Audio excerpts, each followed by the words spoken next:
আসসালামু আলাইকুম এভরিওয়ান, রাহুল রান্নাঘরে আপনাদের স্বাগতম। আজ আমি বানাবো সোয়াবিনের কোফতা। প্রথমে আমি 100 গ্রাম মতো সোয়াবিন একটি পাত্রে নিয়ে নিলাম। সোয়াবিনটাকে আমি গরম জলে 5 মিনিট ভিজিয়ে রাখবো। এখানে আমি একটি পেঁয়াজ কেটে নেব।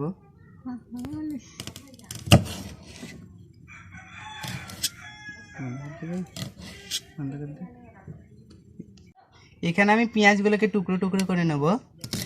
আমি মিক্সচারে করবো বলে আমি বেশি ছোট ছোট করছি না, আমি বেশি মিডিয়ামই করছি। এখানে আমি একটা মিডিয়াম সাইজের আলু টুকরো টুকরো করে কেটে নেব।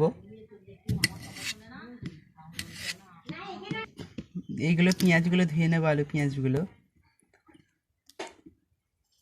আমি ভিজিয়ে রাখা সোয়াবিনগুলো আমি মিক্সচারে ভালো করে পেস্ট করে নেব। দেখবেন বেশি না পেস্ট হয়ে যায়। আমি মিক্সচারের সুইচটা 1-2 বার ঘোরাবো। এখানে আমি কেটে রাখা আলু পেঁয়াজগুলোকেও আমি মিক্সচারে পেস্ট করে নেব ও 2-3টে লঙ্কা আমি এখানে দিয়ে দেব।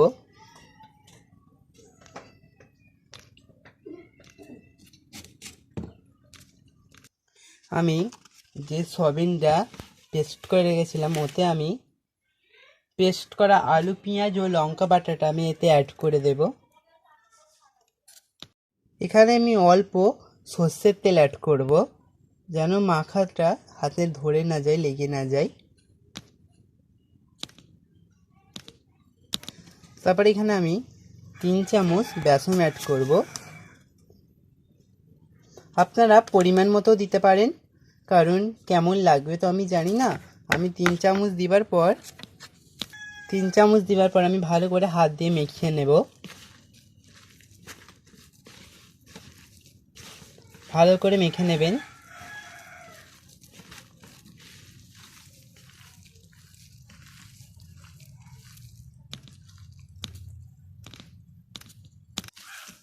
দেখে নেন মতো আমার এখানে মাখানো হয়ে গেছে। এরপর আমি এটাকে 5 মিনিট রেখে দেব। এখানে আমি গ্যাসে একটি কড়া বসিয়ে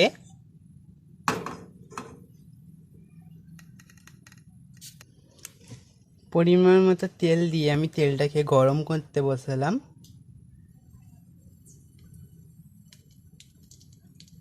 যেহেতু ওখানে আমার 5 মিনিট ওটাকে আমি রেখেছি।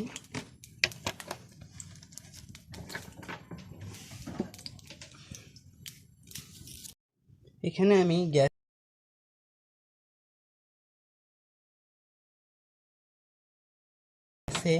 একটি কড়া বসিয়ে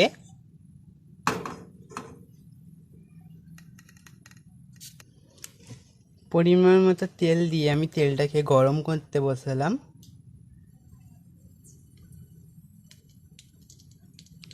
যেহেতু ওখানে আমার 5 মিনিট ওটাকে আমি রেখেছি।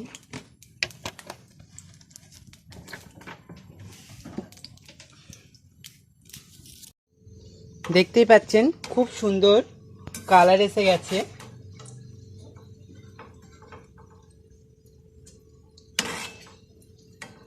ভালো করে উল্টে দেব।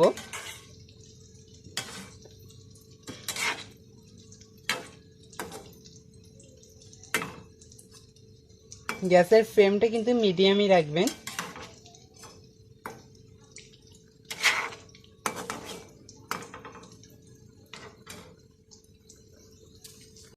বন্ধুরা হয়ে গেছে, দেখতেই পাচ্ছেন কি সুন্দর কালার এসেছে। এবার আমি এটাকে তুলে নেব।